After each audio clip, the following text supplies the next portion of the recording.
This scientist believes that man holds the secret of anti-gravity and can produce flying saucers at will. We interviewed him at a private house in Perth. Well, originally I didn't start to investigate UFO phenomena.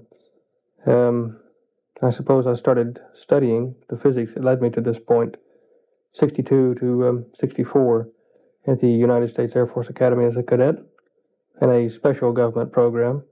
As you're aware, the Air Force Academy is outside NORAD in the Colorado Mountains. It's a few miles up the hill from it.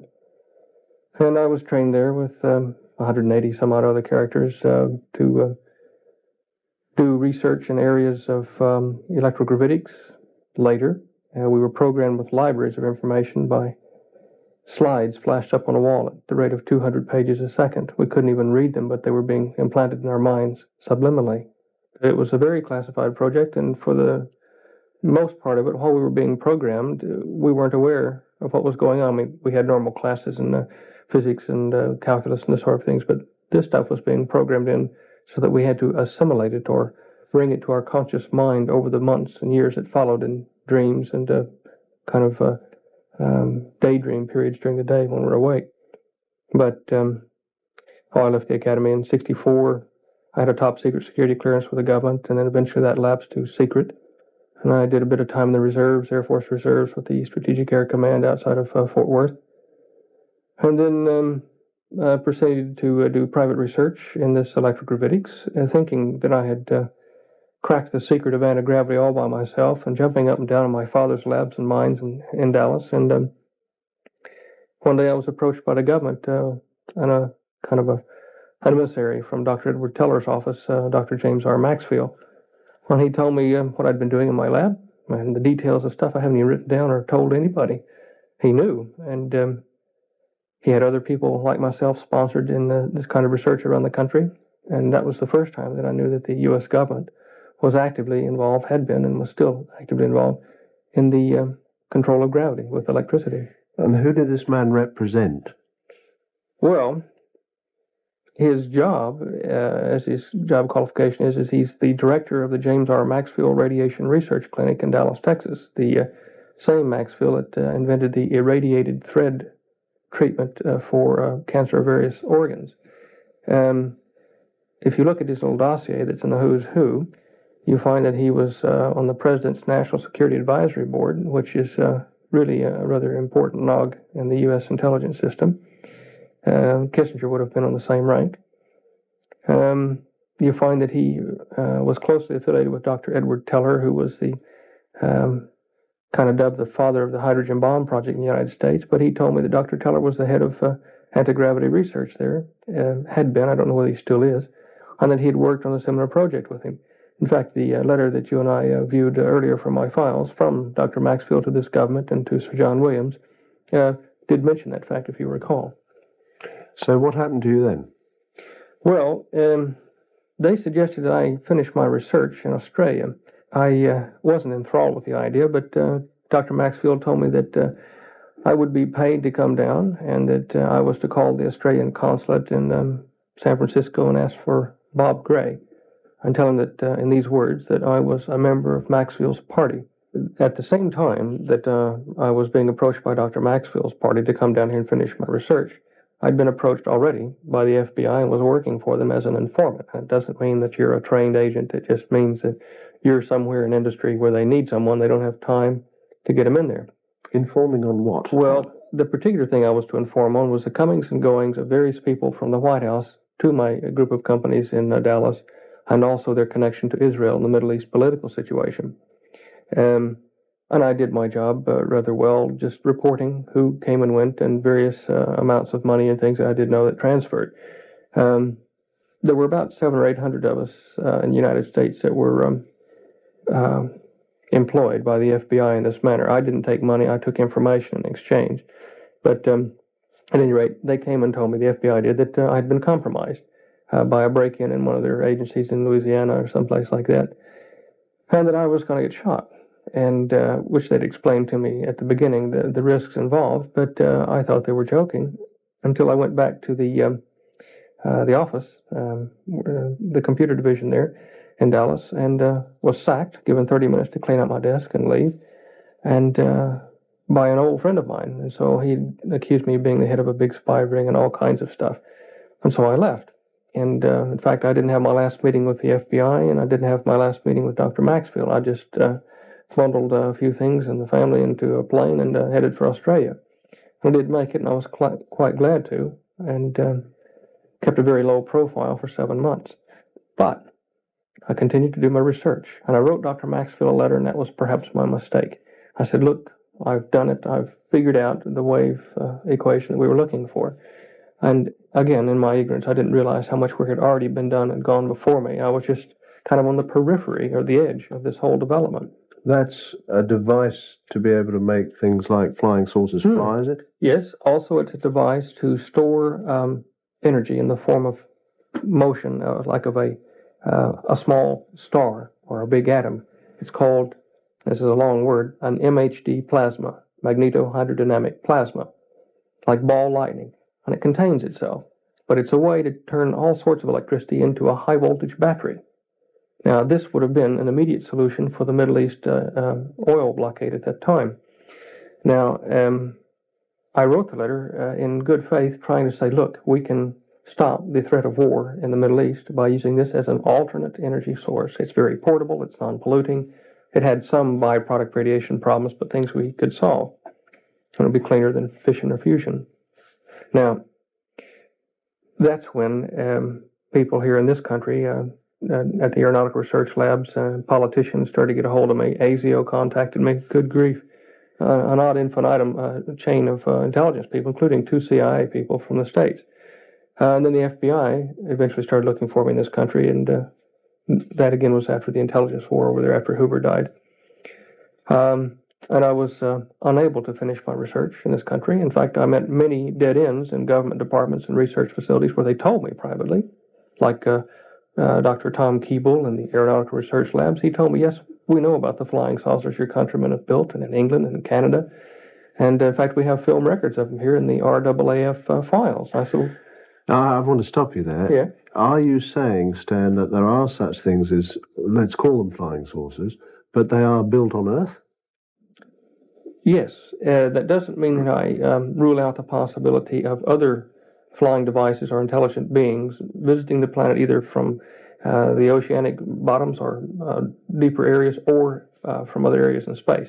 But I am positive that we have the technology, I can even name you the companies and people involved, in making high-speed electric aircraft that do look, strange enough, like a saucer. What sort of proof can one furnish for that? Oh, good grief. The briefcase I've got down here is full of documented evidence that is not all secret.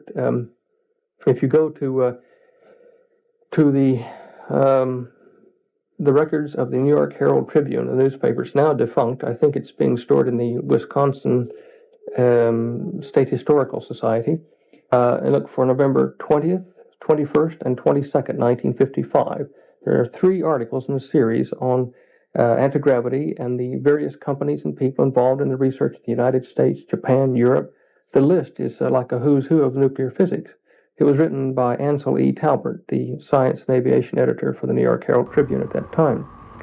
You can look there. You can look in the electrical engineering index for that period between 55 and 58. That's a long time ago. Yes.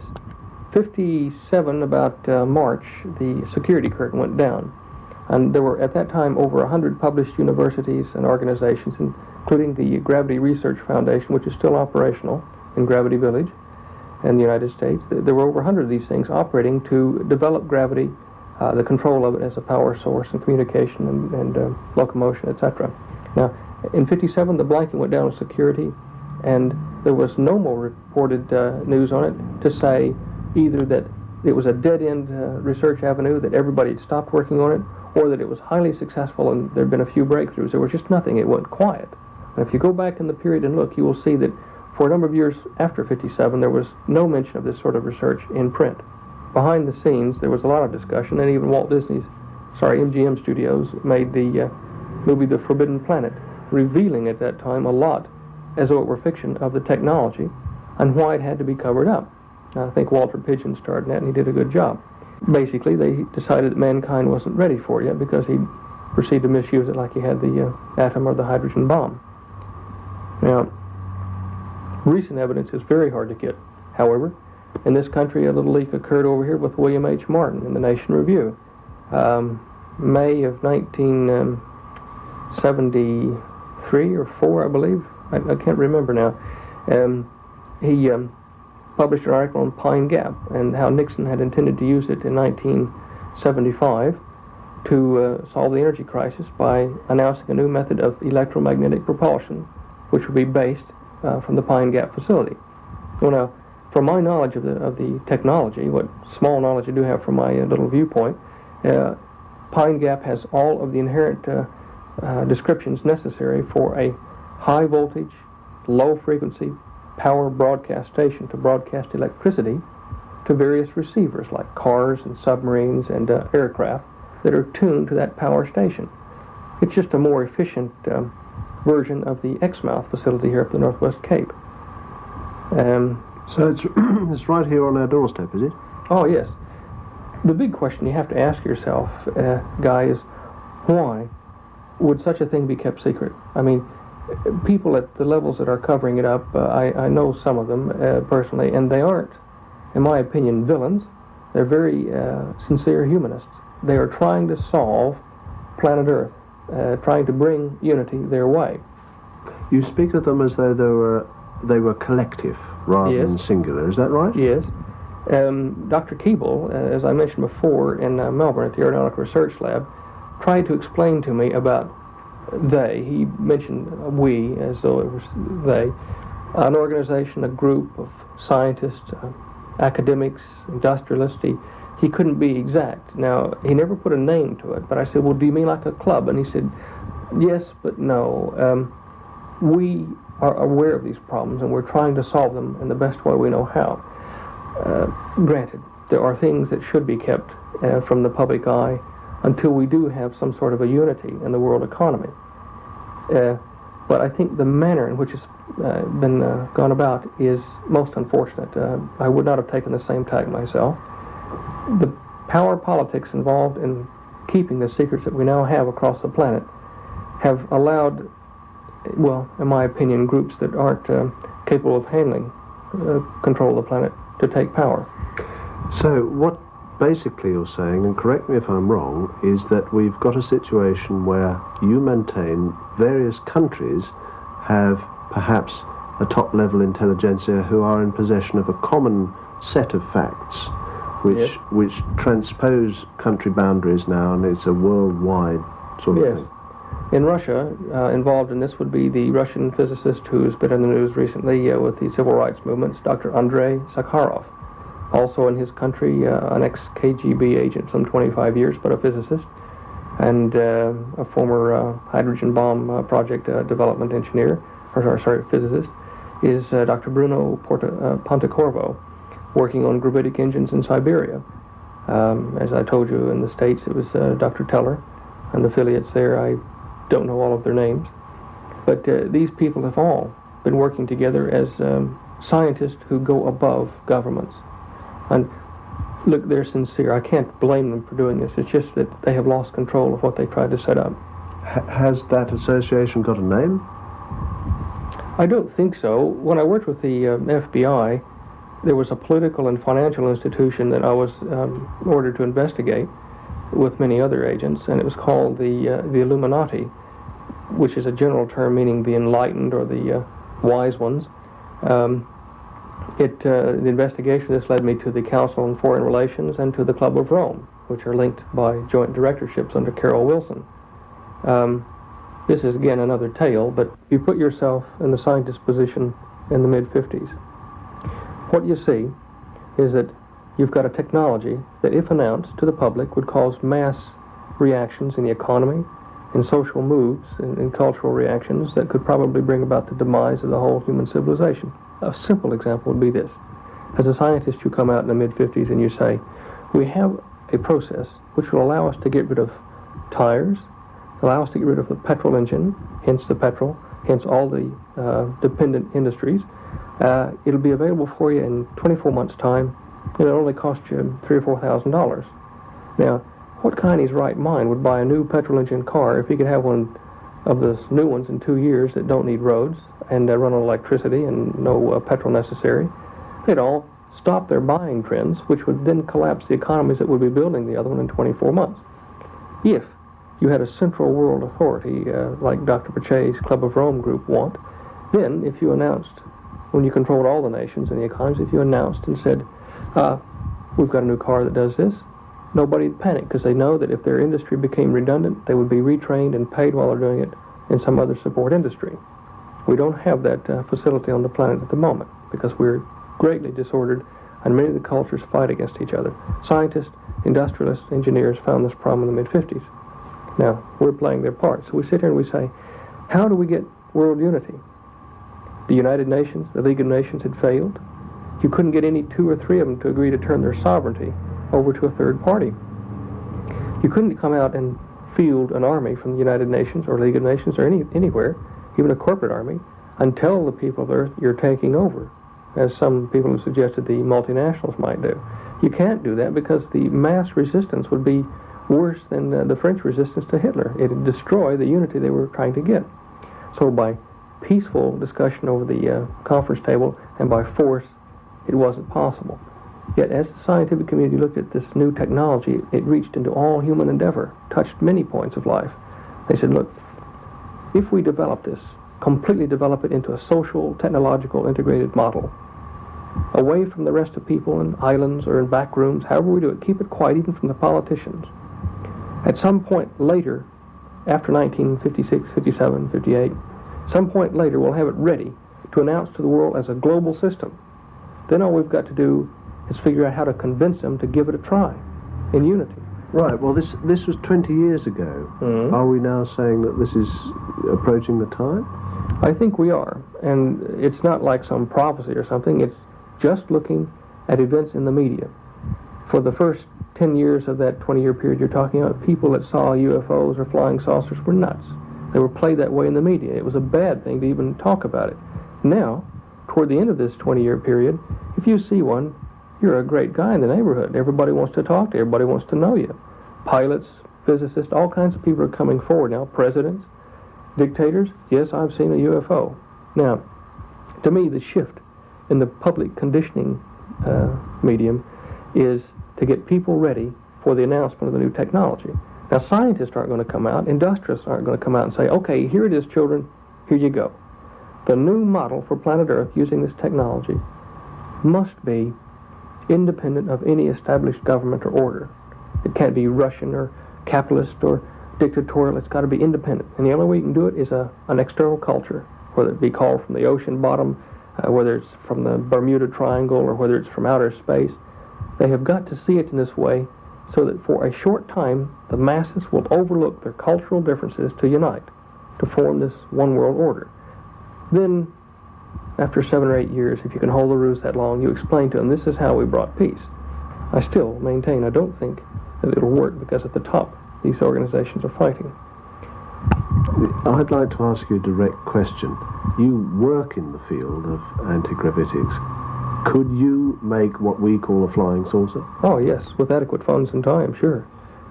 I'd still be doing it for the research organizations if I hadn't differed in philosophy. That's where I got in trouble, because I stood up and said, why are you doing this? And it wasn't for me to know. UFOs, if they don't exist, or these electric flying saucers, if they don't exist in our current technology, I'll give it to the world. I'll be a hero, but I'll tell you right now, I don't need to do that. It's already done. This does not mean that in the past, before 47, 49, whenever the first flying saucers were supposedly sighted on this planet, does not mean that the time before that was to be explained by Earth technology. It wasn't. Even back in the Bible, in Moses' encounter with God in the flaming bush, and don't walk on this ground with your shoes on, take one off. It sounded like he was in a field at any rate. Ezekiel's flaming chariot. You go back thousands of years and you find we had encounters with things that could only be explained in their own words as being from the heavens. In the last 2,000 years after the birth of Christ, we find that these encounter cases were, many of them more bizarre, where they didn't have the same good side to them. People suffered headaches, some cases disappearance, livestock were cut apart and the blood drained out of them. You see it quite frequently now. It seems as though the more recent contact cases from these extraterrestrial origins have been malevolent or bad, whereas the Old Testament versions were benevolent or good. We do have the technology now to give UFOs, or the electric flying saucers, to the world. It is when I say we, it's a joint scientific effort from many of the countries of the world: Russia, the United States, England, Canada. Now, it is just the manner in which to announce it. What we have here is the tip of the iceberg with the anti-gravity device, the flying saucer we've been discussing. There are many other things that the technology offers. New medicine, which allows limbs to be regrown through electric field processes and plasma research, bioplasma, the tissue restructuring. We have devices which can transmit power around the entire planet without wires, so that you can tune to electricity stations like you would tune to a radio station, but it would run your house or your caravan or wherever you are in the bush or the water or the air. We have theory now, but I don't think any practical devices that would allow us to go faster than the speed of light and traverse many light years of distance in a very, very short time, using the same technique that we used to break the sound barrier, where we warp the shock wave. Perhaps this is where Star Trek developed their terminology, warp factor 1 and warp factor 2. We have devices to make weapons, which is an unfortunate thing. It could be used for other applications, but in transmitting power in little hand or backpack units, or even on tops of the decks of ships that shoot smoke rings or charged particle rings like smoke rings at targets long distances away, and strike them with enough force to electrocute or burn the target, depending upon what frequencies are used. There are numerous things. There is even a way to use this process to control minds at a distance of 10 to 15 miles from a central transmitter, where people aren't even aware of it during their sleep, somewhat like post-hypnotic suggestion. This, in the wrong hands, is not a good tool. A lot of folks have asked how I got started in the UFO research business. It's kind of hard to pick a starting point, like everyone else, since the mid-50s, when UFOs became a thing of the press. I was very interested. I spent some time at the Air Force Academy in Colorado as a cadet, and part of my physics science manual there did give us a little bit of official Air Force jargon about how to debunk UFO sightings and this sort of thing. So as early as about 1964 at the Academy, I was aware that there were official moves at hand to debunk UFOs, whether they were real or not.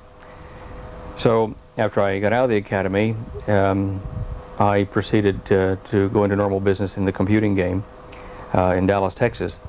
As part of my civilian work, I was approached by the FBI to do some work to report on some chaps that I was seeing in business.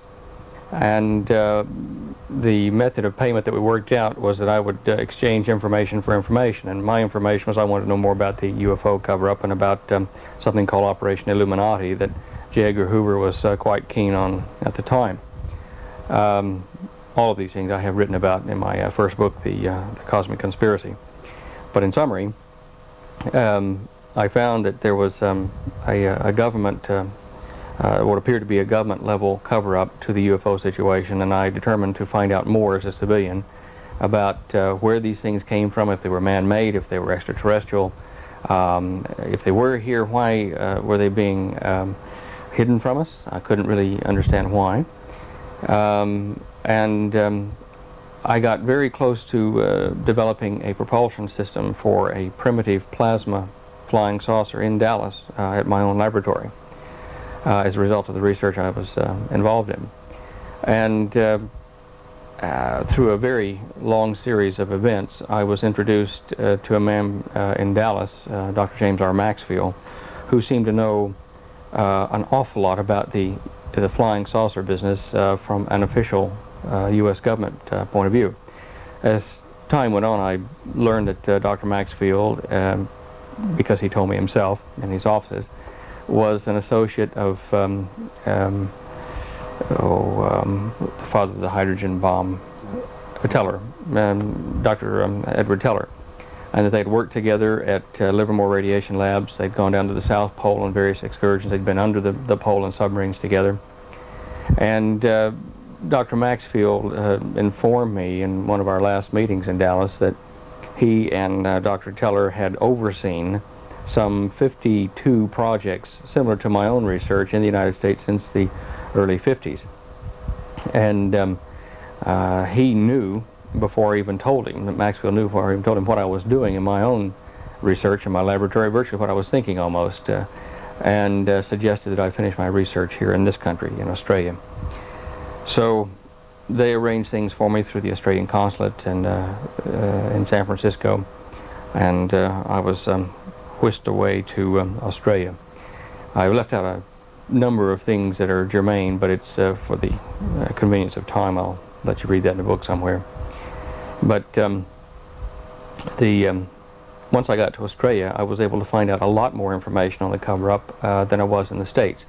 I suppose, and I don't know this for a fact, I suppose that's because the United States government is so much in control of the media and people trying to leak things to the public. Over here it wasn't quite so tight, and I was able to find old yellowed and dog-eared copies of information and data that dated back to the early 50s that people here had collected, that libraries had back in the back room under dust. And then I started to write letters to Europe and to England, the United States, to various people and places to find out more about the cover-up and who was making these saucers. Now, the first book I wrote about the man-made flying saucers because I was able to document enough to prove that we do have man-made flying saucer technology on the planet, to my satisfaction anyway. In fact, to the satisfaction of probably 500,000 people who've read the book now. The other source of flying saucers were non-human. And in my first book I only put about 1 or 2 sentences which I acknowledged that there were others not man-made, which I would discuss in the sequel. Now, I've just released that sequel book where I do discuss the encounters with mankind a long time ago, probably 6,000-7,000 years ago, where we had extraterrestrials visiting Earth and actually crossbreeding with us. So all of the things I have done have been triggered by previous events and research that I've been able to discover, and also by people spilling the beans on their department or their boss, or sometimes by disinformation leaked out by various governments to me directly. I certainly have had a chance to discuss this business of UFOs and extraterrestrials with some very unusual and very prominent people, if I were ever to name them. And it's mainly, I don't name them for any sinister reason. It's just that they are interested at a government level personally, but are not involved in the cover-up and are just wanting to know what's going on because they get little whispers themselves.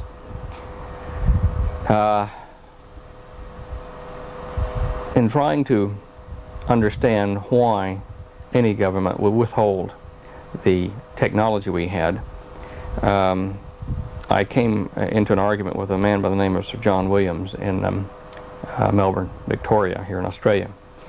He was my contact and my prominent man in this area in Australia. He was my introduced contact from Dr. Maxfield's people.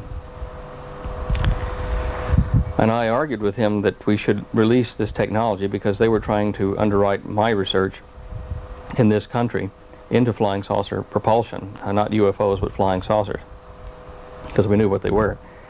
And I got cranky when I wanted to make things public and to tell people that there was a cover-up in the States, because rather naively I thought that Australia was a long way from America and from Europe, and it wasn't really part of the cover-up, and we could get away with a lot down here. But much to my surprise, it was probably at the forefront of the cover-up. And Sir John and Sir Henry Somerset and a few of the others that were involved in that side of it, quick smart cut me off from their organization and disavowed knowledge of my project because they were afraid that I was going to find out enough to be a nuisance. And in retrospect, I mean, some of what they were keeping secret, I think I would probably have done the same thing in their position because of the extenuating circumstances. Again, as I've printed in my first book, a secret is not always sinister. There are very good reasons, because of public panic and reactions that people exhibit in times of crisis, that you don't tell the public everything. In fact, while we're recording this is in 1991, the early part of the year, in fact before January the 15th. And Saddam Hussein, we don't know what he's about to do at this point in time, but the entire world is standing on the edge of World War III, or the greatest peace treaty we've ever seen. And all of these things that we see in the press now then do relate to covered up technology. There are a number of things about the U.S. military technology and their allies' technology that have not been made public. I get kind of tickled when people tell me, did you read in the paper today that the U.S. is going to use its new secret weapon such and such over in this part of Saudi Arabia to attack Saddam? And I think, well, yeah, I did read that, but do you believe it? I mean, Saddam reads the newspaper too. He's going to read the secret reports, and mainly these are things put into the press to gain public support for spending or various other things that are necessary at government level to do what they're really going to do. So, secret is not always sinister. It's clever. It's psychological warfare to try to win for your side, whatever side you're on. The cover-up of the UFO situation, in my opinion, is more than just a cover-up by the United States or by Russia or by Europe. I have had the privilege of having information leaked to me by a number of I guess you would call them ex-intelligence members of British intelligence and Japanese intelligence, who have told me more about the so-called cover-up.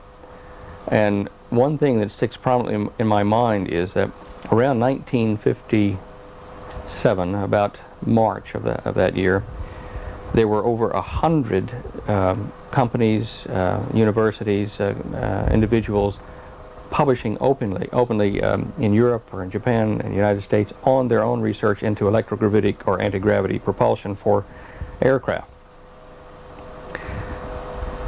At the end of that month, now this has been going on for 2 or 3 years, it was very hot property, this electrogravitics.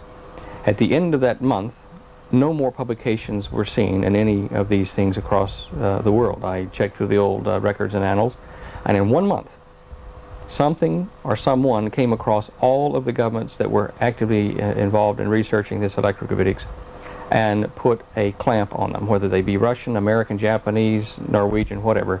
They were all quietened. Now my contacts, 3 of them in particular, 3 of them in particular from Europe, explained to me that since World War II, that there had been a unit formed in Europe which had American, Canadian, Russian, Yugoslavian, German, seems like I've forgotten one, but they had all of these people, Russian Americans combined, had scientists from these groups working in underground labs, bases, on developing not new technology for flying saucers, but new industrial processes and complexes to make them. And there's a difference between that and actually building the saucer, or designing it or researching it. And these contacts explained it to me. If we didn't have the technology, you could understand you'd have secret labs to research and development, various ways you might make a flying saucer work. But that was not the case after World War II. This new unit, or intelligence and research unit that was set up in Europe, Saudi Arabia, and various other countries, in Norway, would get briefcases delivered to them by men in suits, young men in suits. These thin briefcases would have blueprints in them, and in these blueprints there would be instructions. Here is how you make an XYZ ray gun, flying saucer, a plasma cutter, whatever. It needs this kind of material, it needs these kind of components and these voltage levels and this frequencies. We know this will work. You go and develop the tools to make and manufacture these for us. So it wasn't design them. Someone was giving them an encyclopedia of new super high-tech devices.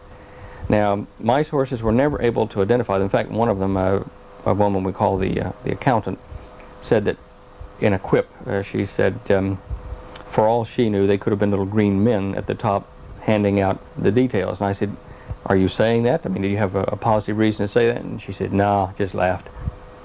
Said, however, I was aware of the capture of 2 living short little creatures in Great Britain off the coast of it after World War II in the early 50s, when a craft crashed near a village of about 1,200 people. And apparently the little beings lived for a number of years in captivity with the British wing of the unit. Okay, so we've looked at a global organization here that seems to have taken over 100 or more university research groups, countries, and people and corporations. Who is this group? Who was it? I don't know. I guess that it was obviously some group that had more technology than all the rest, and such technology that within the space of a month they could infiltrate every intelligence and every security system we had in any country, and deny them any more publicity to the public, shut them up and make them secret and take them off to some other place.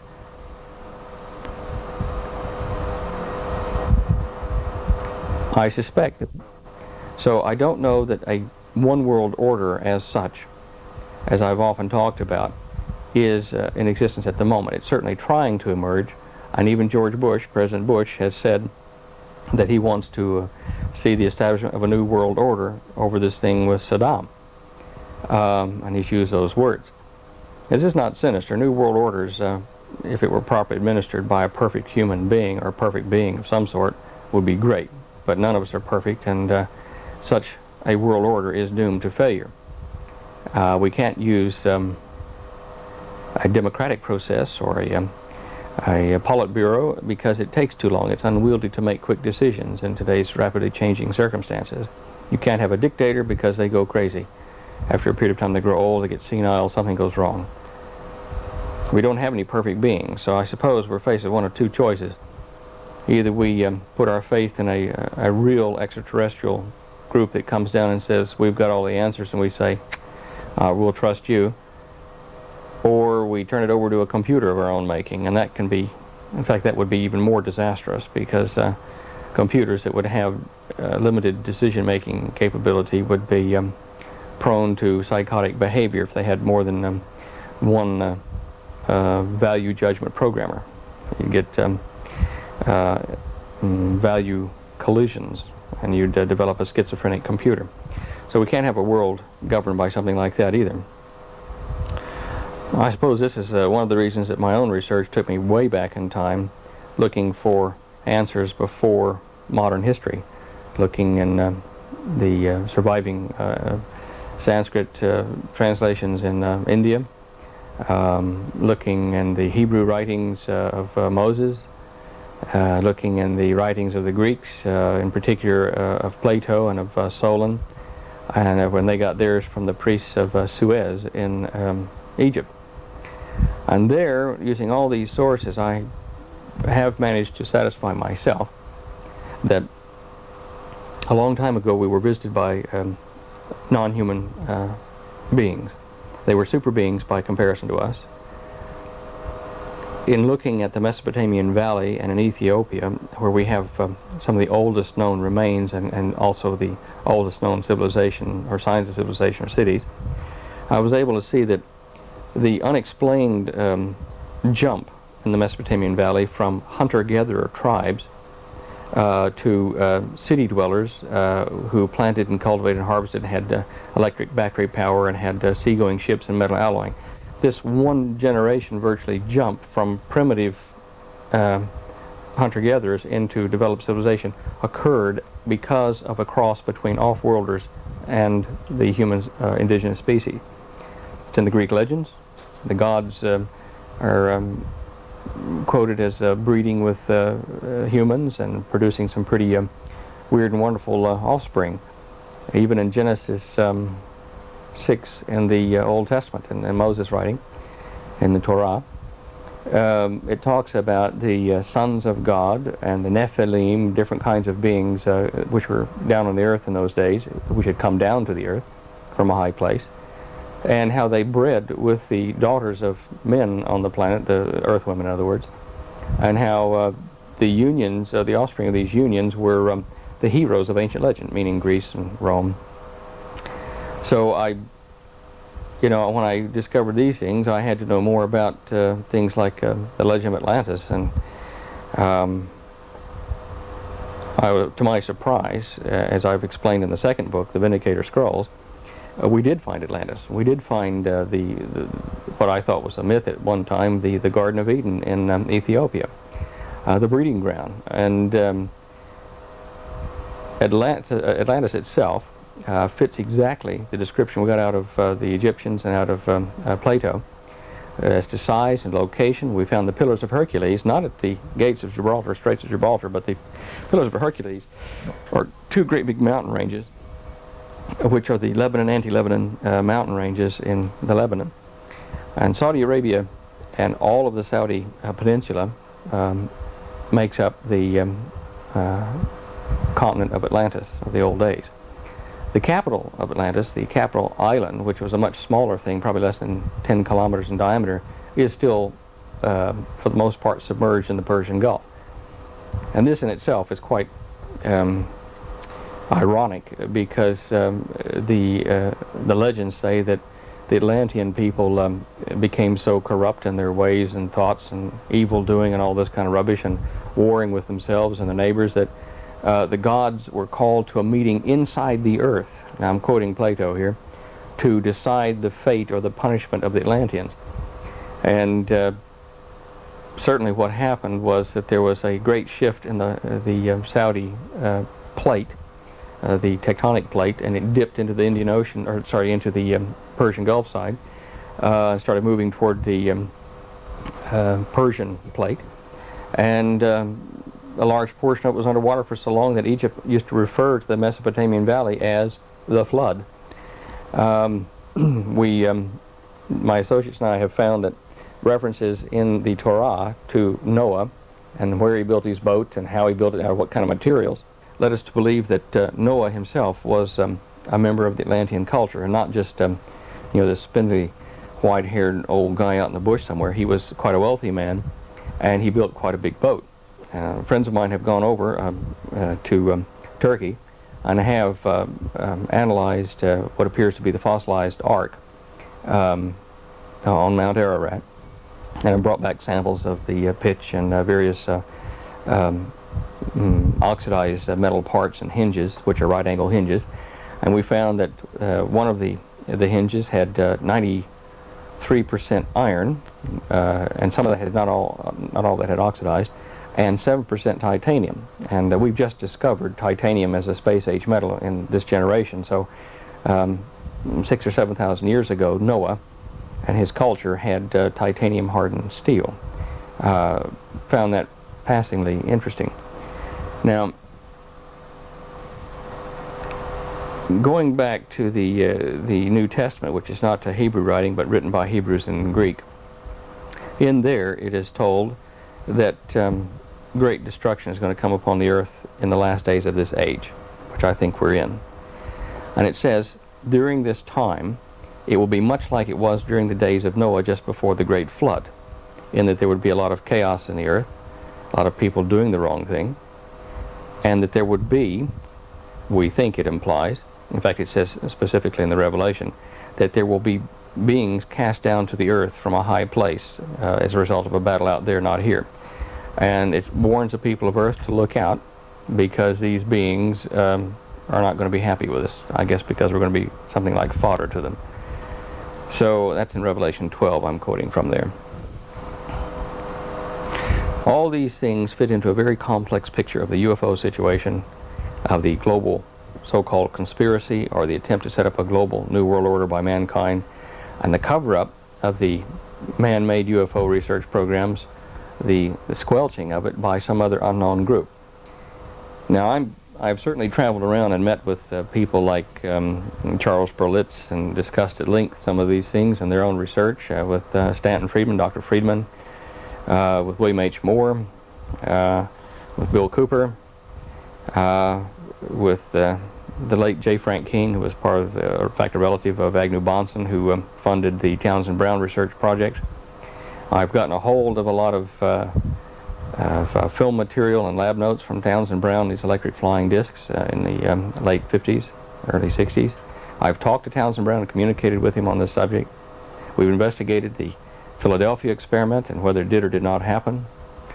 I've talked to now deceased members of the British Atomic Energy Command who were friends of Einstein's, who were aware of my research into these areas with the Philadelphia experiment. All of these things that I've researched do tend to point to the fact that we have been invaded. I don't know why at this point they're holding back revealing it. I've never seen a little green man or a little gray, no small gray, no large-nosed gray, no Nordics, none of the kinds that Bill Cooper and John Lear and some of them say they've seen or know about. I haven't seen any of them. Even if I had seen one, it doesn't exactly prove they're real and not some kind of a genetic experiment here. However, I personally think that they are real. I also think that we're going to have a very turbulent decade from now till about 2001, 2002. In fact, it may go on until about 2004 or 5 before it's finished. Perhaps part of the problem is that we do have weapons that are advanced enough to be a nuisance to these extraterrestrials who are here. It may be that they need us for some other purpose I'm not aware of, whether it be to support them industrially to figure out how to adapt their present bodies to this environment. Certainly that's been put forward by the Cooper papers as far as their dietary habits and their ability to reproduce. According to the biblical commentaries on this, they will be here to simply to destroy, to go about and just destroy us in their wrath because they've been defeated in another battle, perhaps in an upper dimension. I don't know how you explain it, but it's out there away from here.